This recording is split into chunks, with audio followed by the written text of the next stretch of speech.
प्रिय विद्यार्थियों, नमस्कार, गुड इवनिंग। आशा है आप लोग स्वस्थ प्रसन्न होंगे। और ये जो वैश्विक महामारी का एक जो उपक्रम चल रहा है कोरोना, इससे आप लोग स्वयं को और परिवार को और समाज को बचाने का प्रयास कर रहे होंगे। आप लोग पढ़े लिखे विद्यार्थी हैं, आप लोगों के ऊपर विशेष दायित्व रहता है कि आप स्वयं को भी और पुरानी पीढ़ी को भी और बच्चों को भी सबको स्वस्थ रखने में प्रयासरत रहें, ऐसी मैं आशा करती हूँ। अभिज्ञान शाकुंतलम में अपन पढ़ रहे हैं तृतीय अंक, और इसमें अपन ने 5वें श्लोक तक पढ़ा था मेरे पिछले लेक्चर में। अब आगे पढ़ते हैं हम लोग।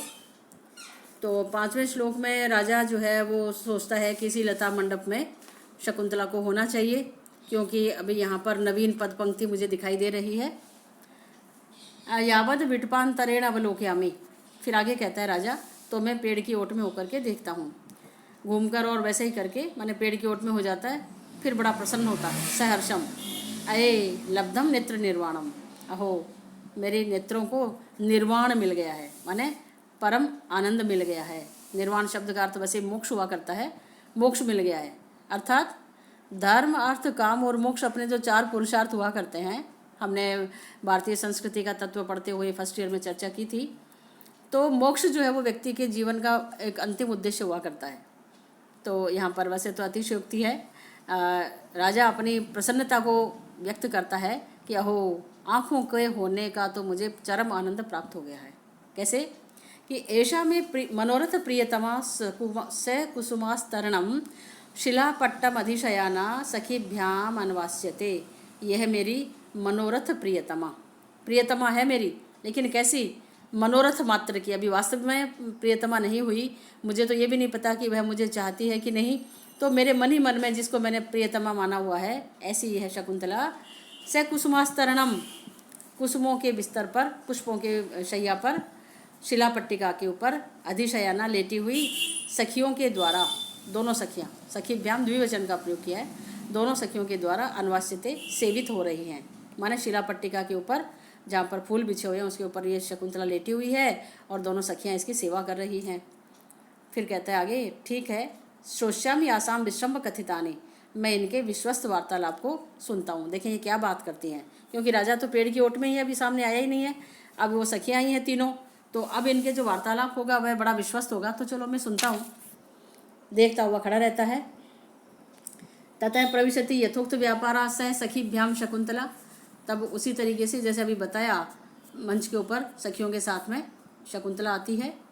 दोनों सखियां उसको उपवीज्य, उसको बीज ना करके, माने हवा डाल करके, और प्रेम से कहती हैं, हला शकुंतले अपि सुखयति ते नलिनी पत्र बात है। क्या तुम्हें इस कमलिनी के पत्ते की हवा सुख दे रही है, माने अच्छी लग रही है, सुहा रही है? शकुंतला कहती है, किम बीजयो तो माम सख्यो। क्या सखियाँ मुझे बीज ना कर रही हैं, मुझे हवा कर रही है? दोनों सखियां विषाद का अभिनय करती हैं, एक दूसरे को देखती हैं। राजा कहता है, बलवद अस्वस्थ शरीरा शकुंतला दृश्यते। ये शकुंतला तो बहुत अधिक अस्वस्थ दिखाई दे रही है। फिर मन में सोचता है सवितर्कम कि तत् किम अयम आतप दोष स्यात् उत यथा मे मनसी वर्तते। मन में सोच विचार करता है कि तो क्या यह सचमुच आतप दोष है, लू लगने का दोष है, या जैसे मेरे मन में है काम भावना, उसी तरह से क्या यह भी काम के वशीभूत होकर के अस्वस्थ शरीर वाली हुई है? मन में सोचता है। हाँ, इसके स्तननेस्तु शिरम शिथिलित मृणालयिक वलयम प्रियायाः साबाधम किमपि कमनीयम वपुरिदम समस्तापः कामं मनसिज निदाग प्रसरयोः न तो ग्रीष्मस्य एवं सुभगम अपराधम युवतिषु।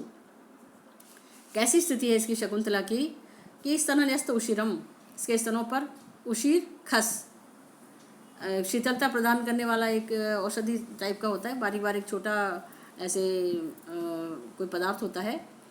तो खस का लेप किया हुआ है। शिथिलित मृणालयिक वलयम, और इसने कंगन धारण किया हुआ है जो कैसा है? शिथिल होया हुआ है, ढीला होया हुआ है। कमल नाल का शिथिल होया हुआ एक कंगन धारण किया हुआ है इसने। प्रियायाः साबाधम, प्रिया का, शकुंतला का बाधा युक्त भी किमपि कमनीयम वपुरिदम, यह शरीर फिर भी कुछ कमनीय ही लग रहा है। यद्यपि ये अस्वस्थ लग रही है लेकिन फिर भी इसका ये शरीर सुंदर ही लग रहा है। बीमारी के अनुसार जो उसके सौंदर्य में कमी आनी चाहिए, कुछ वो वाली बात नहीं है। किमपि कमनीयम वपुः, फिर भी शरीर इसका जो है सुंदर ही लग रहा है। समस्ताप है कामम मनसिज निदाग प्रसरयो हो। काम माने भले ही, मनसिज माने कामदेव का, और निदाग माने सूर्य के, प्रसरयो माने किरणों का, तेज किरणों का ताप जो है वो समान होता होगा। भले ही कामदेव का और सूर्य की किरणों का जो असर होता है, जो लक्षण होते हैं लू लगने के और काम संतप्त व्यक्ति के, वो एक जैसे होते होंगे, लेकिन न तो ग्रीष्म से एवं सुभगम अपराधम युवतीषु, लेकिन ग्रीष्म ऋतु का युवती स्त्रियों के विषय में इतना सुंदर अपराध नहीं होता। अर्थात उनके सौंदर्य में कहीं ना कहीं कोई कमी तो आती ही है। तो ग्रीष्म ऋतु का प्रभाव तो इसके ऊपर नहीं दिखाई दे रहा, क्योंकि इसका वपु इदम कमनीयम किमपि, फिर भी कुछ कमनीय ही है इसका शरीर। ये राजा मन में तर्क वितर्क सोचता है। उस समय फिर प्रियंवदा उसको कहती है कि अकेले में, अनसुया तस्य राजर्षे प्रथम दर्शनात् आरभ्य पर्युत्सुका इव शकुंतला। उन राजर्षि को जब से इसने देखा है, प्रथम दर्शनात् आरभ्य, पहली बार देखने से लेकर, यह शकुंतला पर्युत्सुक सी दिखाई दे रही है, थोड़ी व्याकुल सी दिखाई दे रही है। किम नु खलु अस्याः तन्निमित्तोऽयम् आतंको भवेत्, कहीं इसका ये आतंक, इसकी जो अस्वस्थता है उसके कारण से ही तो नहीं है, उसके कारण, राजर्षि के कारण से ही तो नहीं है इसकी ये अस्वस्थता। अनुसुया कहती है, सखी ममापि ईदृशी आशंका हृदयस्य, मेरे हृदय में भी ऐसी ही आशंका है। भवतु ठीक है, प्रक्ष्यामि तावदेनाम, तो मैं इसी से पूछूंगी। प्रकट में पूछती है, सखी पृष्ठव्यासी किमपि, शकुंतला को कहती है अनसुया कि सखी मुझे तुमसे कुछ पूछना है, क्योंकि बलवान खलुते संताप है, क्योंकि तुम्हारा संताप बहुत अधिक बढ़ रहा है। अनसुया कहती है,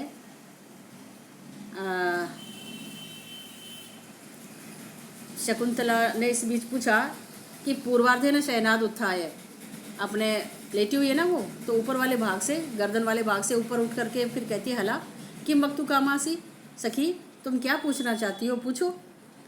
तो अनसुया कहती है, हला शकुंतले अनभ्यंतरे खलु आवाम मदन गतस्य वृत्तान्तस्य, किंतु यादृशी इतिहास निबंधेषु कामयमानानाम अवस्था श्रूयते तादृशीं तव पश्यामि, कि हम दोनों आवाम, हम दोनों मदनगतस्य वृत्तान्तस्य अनभ्यंतरे, कामगत वृत्तांत के बारे में, कि काम से पीड़ित व्यक्ति के क्या लक्षण होते हैं, कैसी उसकी मन स्थिति होती है, कैसी उसकी शारीरिक स्थिति होती है, इत्यादि इत्यादि बातों से हम दोनों अनभ्यंतर हैं, माने अनभिज्ञ हैं, अनजान हैं, क्योंकि हम तो आश्रम में रहती हैं।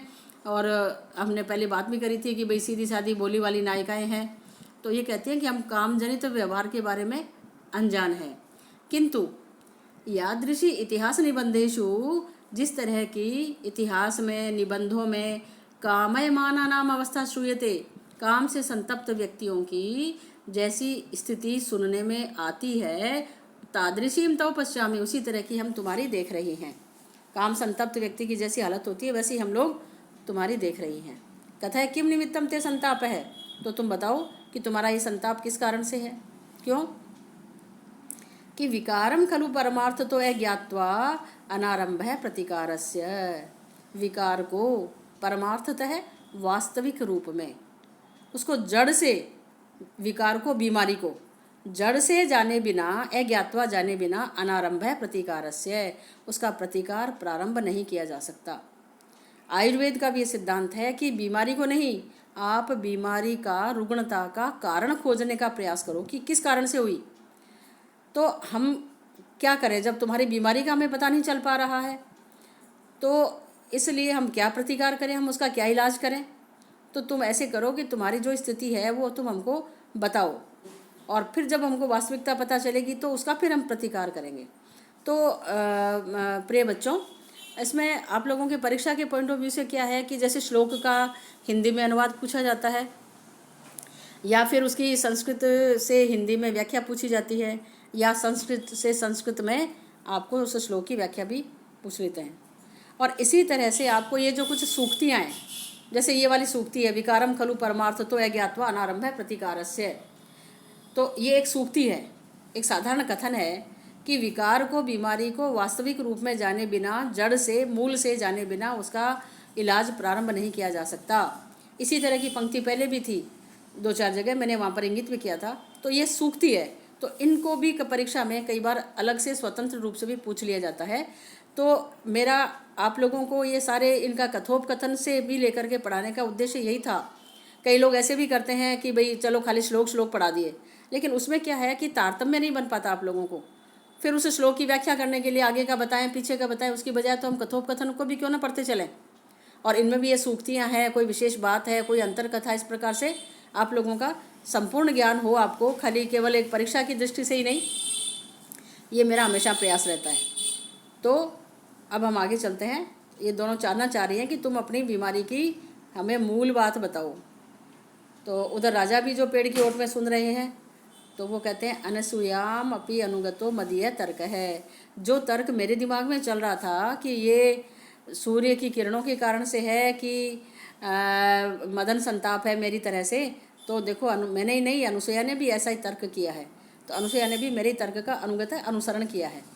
नहीं स्वाभिप्रायण में दर्शनम, मेरा जो दर्शन है, मेरी जो सोच थी, मेरे अनुसार ही जो मैं कामासक्त हूँ शकुंतला के प्रति, तो ये खाली मेरा दर्शन मात्र ही नहीं था, मेरी ही सोच नहीं थी। देखो उसने भी ऐसा ही सोचा है। शकुंतला जो है वो मन में सोचती है, बलवान खलु में अभिनिवेश है, इदानीम अपि सहसा एतयो न शक्नोमि निवेदितुम, कि मेरा ये अभिनिवेश, मेरा ये जो आसक्ति है, ये देखो कितनी बलवान है कि मैं अब भी इन दोनों को सहसा बताने में समर्थ नहीं हूँ। ये मेरे से पूछ रही है, मेरी बचपन की सखियाँ हैं, सुख दुख में साथ रहने वाली हैं, लेकिन फिर भी देखो मैं इनको बताने में समर्थ नहीं हो पा रही हूँ। शकुंतला मन में सोचती है। आप एक बात और देखो कि इसके साथ में ये आपकी एक दूसरी भाषा और चलती है साथ साथ, ये होती है प्राकृत। ये मैं शुरू में आपको थोड़ा इंगित करना भूल गई। हालांकि फर्स्ट ईयर में हमने स्वप्न वासव दत्तम पढ़ते हुए मैंने आपको बताया था कि उस समय जो है, जब ये हमारे नाटक वगैरह लिखे गए हैं, तो उस समय बोलचाल की भाषा संस्कृत हुआ करती थी। जैसे आजकल पढ़ा लिखा वर्ग है, बुद्धिमान समझदार लोग हैं, हिंदी भाषा बोलते हैं, बाकी लोग अपने आंचल विशेष के हिसाब से, कोई राजस्थानी किसी लहजे में, कोई किसी लहजे में बोलता है, और जैसे बंगाल वाले बंगला बोलेंगे, जैसे गुजरात वाले गुजराती बोलेंगे, लेकिन मूल भाषा हिंदी है जैसे। तो उस समय मूल भाषा संस्कृत हुआ करती थी और आंचलिक भाषा जो है ना जिधर के। तो इनमें नाटकों में क्या है कि जो स्त्री पात्र हैं, जो सामान्य वर्ग है, वो तो बोलता है प्राकृत भाषा, और जैसे राजा और कोई ऋषि हैं और कोई मुनि हैं, कोई ऋषि कुमार हैं, ये सारे लोग क्या बोलते हैं, ये संस्कृत में इनके ये कथोपकथन है। तो ये जो कोष्टक में जो दूसरी भाषा मिलती है, जैसे इसमें है वलवम खु में अहिणिवेशी, ये क्या है, वो है प्राकृत भाषा। खैर आप लोगों को संस्कृत ही पढ़ना है, आप संस्कृत पर ही ध्यान दें। यदि तो संस्कृत में एमए करते हैं आप लोग, तो उसमें एक पेपर में आपको प्राकृत भाषा के बारे में और पाली भाषा के बारे में और इनकी लिपियों के बारे में, शारदा लिपि और किन किन लिपियों में हमारी संस्कृत लिखी जाती थी, ये सब बातें तो जो है वो आप उसमें पढ़ेंगे आगे फर्दर क्लासेज में। तो वह कहती है प्रेमदा सखी शकुंतले सुष्ठु ऐसा बनती, यह सही कहती है। अनुसुईया ने सही पूछा कि महात्मा ने आतंकम उपेक्षा से, तुम अपने आतंक की, तुम अपनी बीमारी की उपेक्षा क्यों कर रही हो। अनुदिवसम खलु परिह्यसे अंगे केवलम लावण्यमयी छाया त्वाम न मुंचती। अनुदिवसम, तुम दिन दिन प्रतिदिन, परिह्यसे अंगेयी, तुम अंगों से क्षीण होती जा रही हो, तुम धीरे धीरे प्रतिदिन क्या हो रही हो, दुबली होती जा रही हो, कमज़ोर होती जा रही हो। केवल लावण्यमयी छाया ही तुमको नहीं छोड़ रही है, तुम्हारा सौंदर्य कम नहीं हो रहा है, लेकिन तुम्हारा वजन जो है वो सब क्या हो रहा है, तुम दुबली होती जा रही हो। तो वह कहती है कि राजा उधर जो पेड़ की ओट में ही है, वो कहता है अवितथम आह प्रेमदा, प्रेमदा ने सच कहा। तथा ही जैसे कि क्षाम क्षाम कपोलम आननम उरह काठिन्य मुक्तस्तनम मध्य क्लांततरह प्रकाम विनतौ अनसौ छवि पांडुरा शोच्या च प्रिय दर्शना च मदन क्लिष्टेयमाय आलक्ष्यते पत्राणामिव शोषणेन मरुता स्पृष्टा लता माधवी।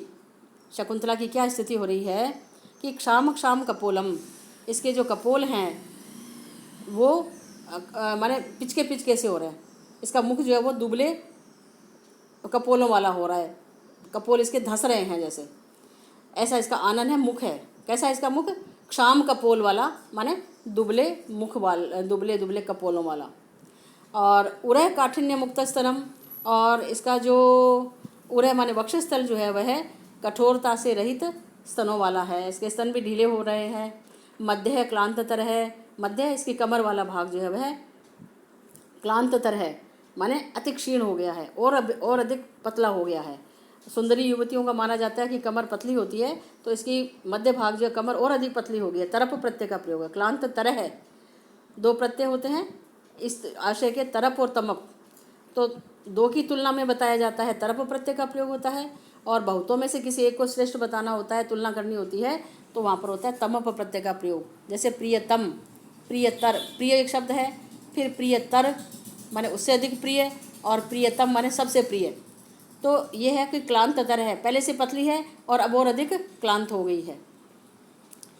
प्रकाम विनतौ अंसौ, और अत्यंत झुके हुए हो गए हैं। अंश माने कंधा, ये शंकर वाला शय नहीं है, तालव्य शय नहीं है, दंत्य से है, ध्यान दीजिए आप लोग। अंश माने होता है कंधा, और अंश माने शंकर वाला शय जब आ जाता है तालव्य शय, तब उसका अर्थ हो जाता है भाग, हिस्सा। और द्विवचन का प्रयोग है अंसौ, माने दोनों कंधे। कैसे हो गए हैं? प्रकाम विनतौ, अत्यंत झुके हुए हो गए हैं। छवि पांडुरा, देह की कांति जो है वह पीली पड़ गई है। शोचा च प्रिय दर्शना च, शकुंतला जो है यह शोचनीय तथापि प्रिय दर्शना है। इसकी स्थिति बड़ी शोचनीय हो रही है, लेकिन यह प्रिय दर्शन वाली है। मदन क्लिष्टा यम आलक्ष्यते, यह मदन से, कामदेव से पीड़ित यह शोचनीय तथापि प्रिय दर्शना दिखाई देती है। आलक्ष्यते, उपमा के बिना हमारी बात पूरी होती नहीं। कालिदास की कहते हैं पत्राणामिव शोषणेन मरुता स्पृष्टा लता माधवी, जैसे कि पत्तों को सुखाने वाली जो है मरुता माने वायु के द्वारा माधवी लता स्पृष्ट हो गई हो। जो वासंती लता है, माधवी लता है, वो मानो वायु से, और वायु कैसी है? पत्राणामिव शोषणेन, पत्तों को सुखा देने वाली, जो सूखी गर्म हवा से जैसे माधवी लता स्पृष्ट हो गई हो, उस कारण से वो जो पीली पड़ गई है, सूखी सूखी सी हो गई है माधवी लता, ऐसी ये शकुंतला हो गई है। तो आज के लिए इतना बहुत है। मैं आशा करती हूँ कि आप लोग साथ साथ पढ़ते रहेंगे और मनन करेंगे। Thank you.